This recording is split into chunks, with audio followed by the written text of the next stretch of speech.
Thanks for joining us. My name is Ibrahim Sani. In the studio with me is Professor Temel Kotil, the President and CEO of Turkish Aerospace Industries. Early on, I'm not going to lie, we just had him on Agenda AWANI. But the conversation is so riveting, I need to get him on my own show. Largely because we need to talk about some of the technology that is involved when it comes to the offerings that Turkish Aerospace is bringing to the shores of Malaysia. One thing that we need to talk about is, of course, the UAV capacity of Turkey. It has been rated quite highly around the world, again and again. And of course, it is part of the many offerings, as you can see on the table right now. So, Prof Temel, I know that there's a lot that is currently happening in Malaysia when it comes to Turkish Aerospace and the Malaysian government, but we need to talk about the UAV capacity of Turkish Aerospace and, vis-a-vis the rest of the offerings that you have on the table right now in front of us. Maybe you can start off with the UAV value proposition. Yeah, in Turkey, there is the two players on the UAV. One is my company, otherwise is the Bayraktar, is a private company. They are very successful also. And my company has the product Anka. I mean, we spent about 10 years to develop that product. It's fully developed, equipment, can fly about 30 hours, stay on the air 30 hours. They have day and night vision and designators, and you can put other sensors, for the defense purposes. And it operates in Turkey and Tunisia and Kazakhstan, and Tunis. Yeah, Tunisia, yeah. And also Kazakhstan and so on. It's a very successful product. We have another version of that one called the Aksungur with a twin engine. Payload, the first one is payload is about 350, second one payload is about 700. It's very capable of machine. So ourselves on Bayraktar, what we learn in Turkey, in order to protect your country, you need to keep your eyes on it. This machine UAV stay on the air. They fly, but they stay air. I mean, Aksungur could stay on the air 50 hours. Your pilot go to sleep, and the pilot come, of course. Still, it's continue. So every single nation should have UAV. With the UAV, you can keep your eyes on the sophisticated borders. If you have some, stress, terror, they kill it, And day and night vision and radars, you can see you can see the seaside or the borders, and if there is some, bad thing happening, you can bring down. In the Syria, in the Azerbaijan, Turkey showed that the equipment is very effective. And ourselves and also the other company, private company, Bayraktar. And so this is a new era. And of course, a UAV is much cheaper than a fighter. It moves slowly. This why stay on the long time. And endurance is very high. But you keep your eyes, think about yourself. You go to about 10 kilometers up, and you 50 hours, you watch wherever you want to watch, from you want. From one center, you can monitor whole country in the just fingertip. So the Anka, for instance, we've read enough reports to show that it's highly desirable. The export market is quite extensive. Yes. And of course, this is something that is in competition with, say, for instance, the US or any other foreign power.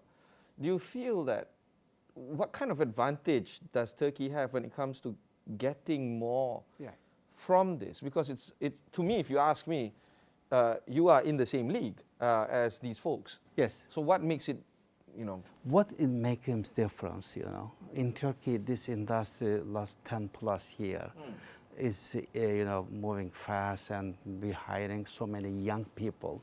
That's a big difference, One company, other companies on the defense, Aselsan, Havelsan, there are several. We are just an ecosystem, We are making platform, and we hiring young engineers. I mean, my company hiring 1,000 engineers a year.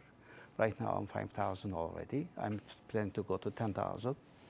Of course, Lockheed Martin is 50,000, so there's still way to go. Yeah, but the first flight was in 2010. The first contract was in 2013 to the Turkish Air Force. Right. And for 9 years, that Yes. leap is quite... No, 9 years you build the knowledge, you train that guy. It's great, right? Yeah, but it is like you get a tree, and in the first few years you feed him. Later on, when the root reaches the down, and the water is enough, you just get the apples, you know. This is like this one. And so what is the difference between Turkey and other countries in UAV and other defense projects? We have a lot of young engineers. Being young has a positive things. If you go to the 60s, 70s, 80s, you should be very knowledgeable, you know? And if you don't have the 100 years experience aerospace, you cannot anything. But it changed. You know, the defense industry is not lead the world. That young engineer, small the phones, what they're making a projects, it's lead the world. I mean, this is a transition. This is what Malaysia could be very successful. This is what Turkey is very successful. Prof, they call them the TikTok generation. That's what it is. No, this is important. Instead of we direct them, you know, give them the shape, let them do it, you know. Yeah. Let them, no, this is new world. In the new world, information is more accessible. I mean, we're hiring engineer, and 1,000. We make them the 40 groups. That 40 engineer, this is a fresh graduate, huh? They know nothing, just only the textbooks. Yeah. And whatever they learn in the books. Yeah. In the 4 months, they built their own UAV. It's about 3-4 meters. Hardware span. and software. Both, all. In the 4 months, they built their own UAV. It's a style of the aerospace company, and it should be fly. If not fly, they keep continuing training. They use a 3D printer. We have several printers, of course, to build the UAV. So this is a new era. That's the difference. And of course, the split of the teams is mission driven, so there's going to be competitiveness amongst them as well. Just run. In the new world order, actually, the country like Turkey and Malaysia, we need to rely on the new young generation. We not direct them. They run. We just watch them. We just support them. Let's talk about artificial intelligence as well. Because yes, we need to rely on human resource, on talent management. Yeah. And in your point, we need to rely on the young to get this done. Young is better in the artificial intelligence than the old guys like me. But what about artificial intelligence, machine learning? They have everything. We have everything. They come from the youngs, you know. I'm the PhD graduate from the 80s, and there was artificial intelligence at that time, but there was no computer like this one. Yeah. So answer your question is, Turkey rely on young people. That the new graduate is asset for us. And the guy who building this equipment is about between 20 and 30. My manager is about less than 30. Can you imagine? So this is why our UAV is cutting edge. Even could became better than others because the software you're writing make him good. Otherwise, it's a piece of equipment, you know? The sensor technology, that is making difference. So engine is engine, you know? But your competitor, I mean, this is the nature of the defense industry, right? It's a very niche market. There's not many competitors to get involved in, but the G2G relationship is going to be key. So how do you ensure that the product that you have, a good product, the Anka, for instance, or any other products out there, continues to get into the hands of your allies in a way where your competitors can't? So how do you improve on the sales and marketing element of it? If it's defense, it's G2G. I mean, without asking Turkish government, we do nothing, you know. Yeah. And same thing for the Malaysia also. Yeah. Yeah, because defense is state level. And so there is no problem there. But success of Turkey is coming. One is the young, because we're growing very fast. You know, from 1,000 engineer, I became 5,000 in the 6 years. You know, so we're growing very fast. When we're growing very fast, you get the young one. But a bunch of young people doesn't do anything. If you are not able to give them the project, you need to give them the project. In order to get the project, you need the government, you need the state. In Turkey, our president, Recep Tayyip Erdogan, is the seating all of these projects. And we have a mechanism led by the president directly. So if I get a program, it's coming from the government. That program provides me enough funding to build it. When I have the money, I'm hiring the youngs, and I give them the good equipments, the computers that we are using, softwares, and all the testing equipment. Is it cutting edge? Is as good as the superpower they have it, because we pay the money and we build it. So this kind of things, the government, the political will, they should be there. And last 20 years in Turkey is this way, and there should be enough organization to run this one. In Turkey, we have several companies. You work like a sister companies, and you put on the youngs, and you can make like a magic, you know. That's the real things. In Malaysia, you should do that thing, same things. You have enough engineer already. And so many of them are out of work, Prof, unfortunately. Yeah, but this is the pain, you know. I mean, I'm engineer also. I was professor. I teach in Turkey and US. You know, I was the all side of this picture, you know. You know, and that's the big pain. You have people capable, and you need to give them the works to do it.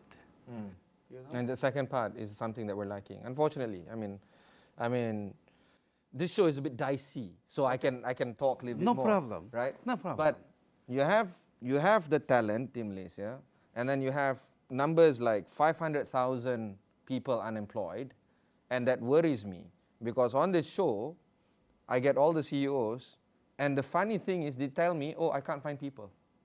Oh, I can't find the right people. Oh, so I'm like, you have all these people that are what out we of are doing in jobs. Turkey, you know what we are doing in Turkey? We're hiring the engineer before graduation.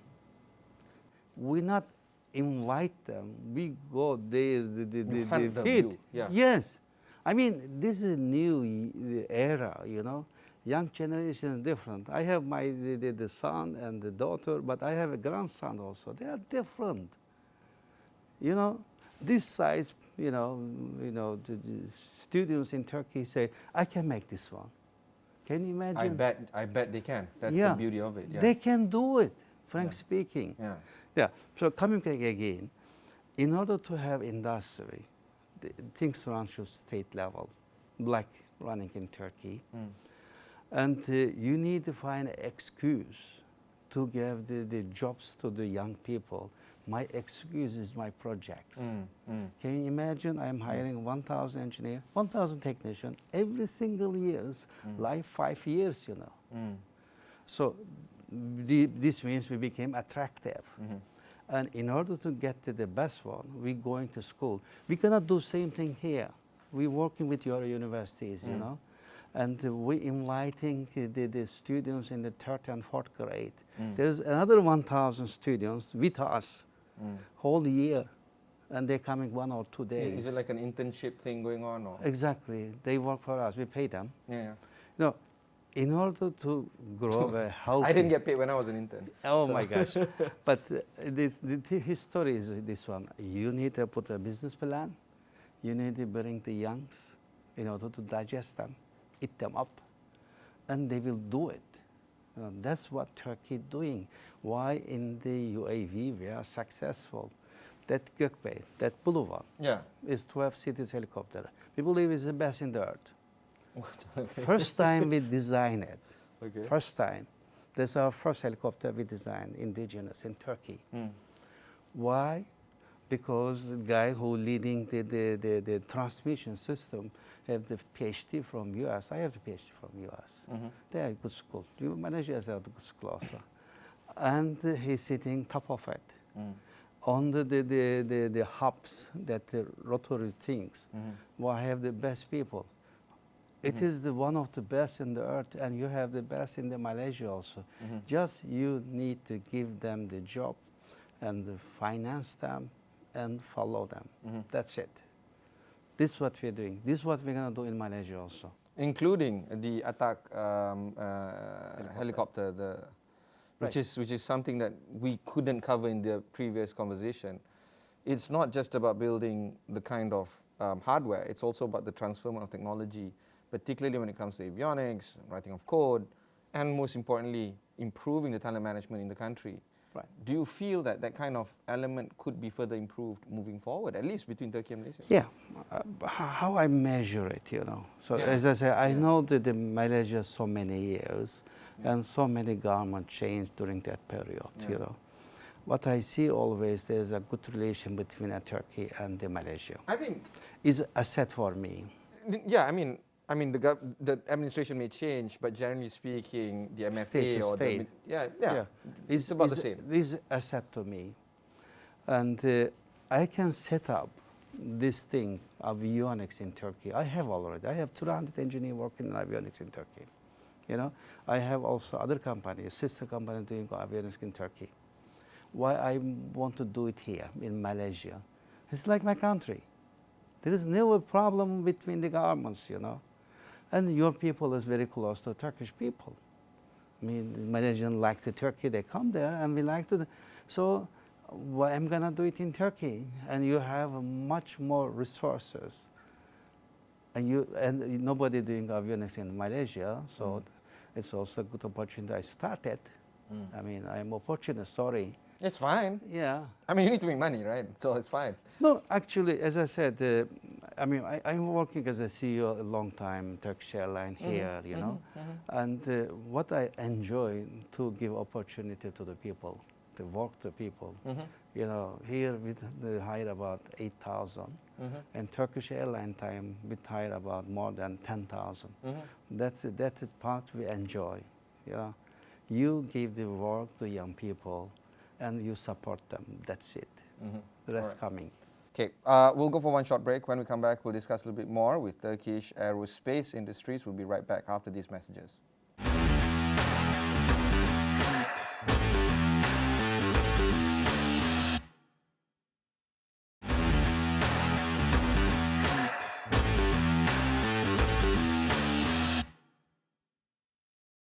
Thanks for staying on with us. This is Notepad. I'm your host, Ibrahim Sani.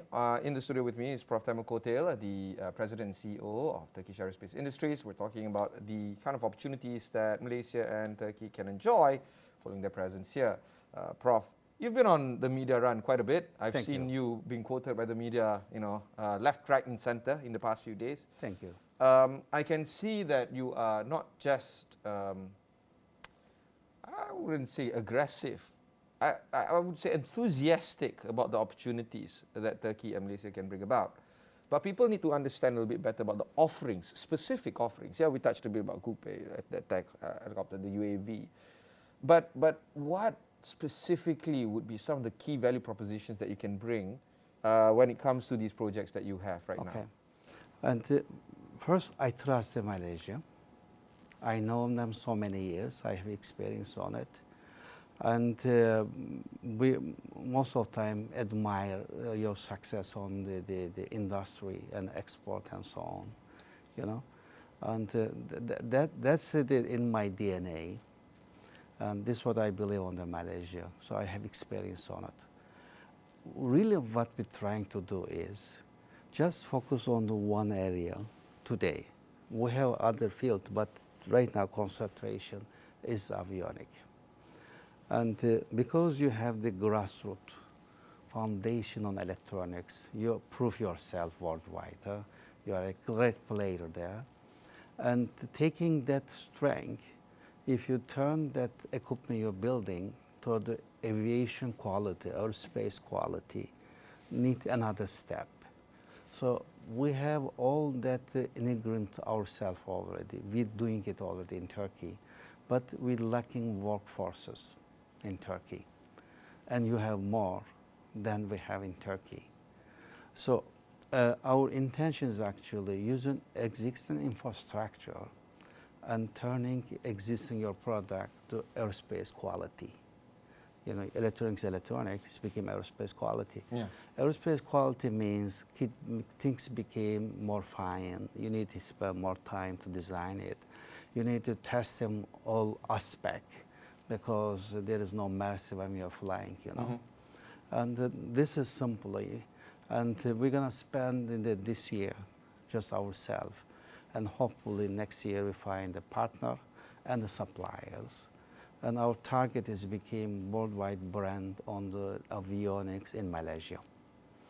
With partner, without partner, we don't do the calculation, just we're doing right now. And we see this one is durable. But Malaysia not only has a strength on the avionics, I mean potential avionics strength in the electronics, but you have also the composite capabilities.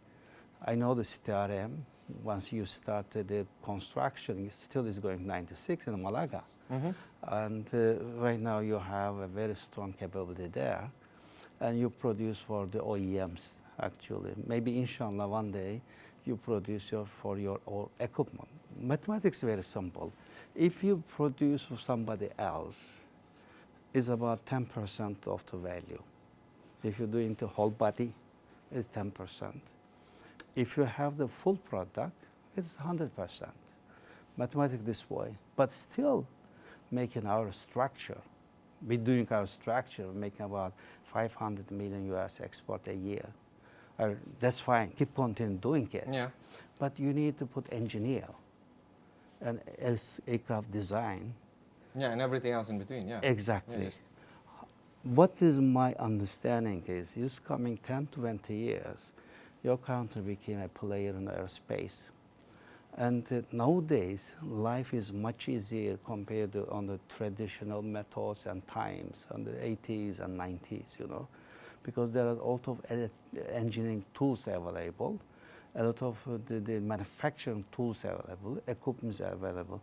So Malaysia became a player on the aerospace, A to Z. And we want to become a part of it, not the avionics only. So we interest some companies on the Malaysia because right now it's not a good idea to talk about them because the company is already running. And it could be most likely we have a couple of hundred employees in Malaysia if we, you know, complete the deal with the partners.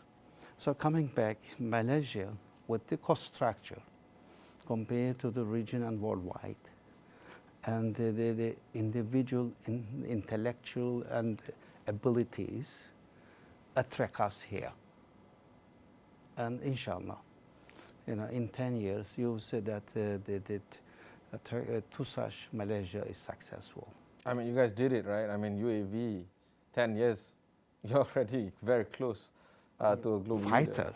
Yeah, of That course. fighter program, first flight in 25, rollout is the next year, and it is 5th generation, service in 28. We're going to spend billions of dollars, and we'll put all system together, and we are very attractive. We are attracting all over the intellectual. Also, I want to clear one thing. I mean, in the U.S., I don't know how much you know the U.S. I know very well. I studied there, I worked there, and they are very good at attracting. Even the Malaysian wanted U.S. a lot, you know. And all that technology projects mostly lead and manage and feed by the foreign people, like myself. And I am coming here because I am not able to bring that all Malaysian to Turkey. I mean, this is a smart way. And we are not on Malaysia, we are in the Pakistan also. We are in the US, we are on the Germany, we are in the French. And my company is all over the world, you know. Instead of bringing them Turkey, I'm going to their country. That's what I am here. Fantastic. I am here for electronics. Let's end on that note.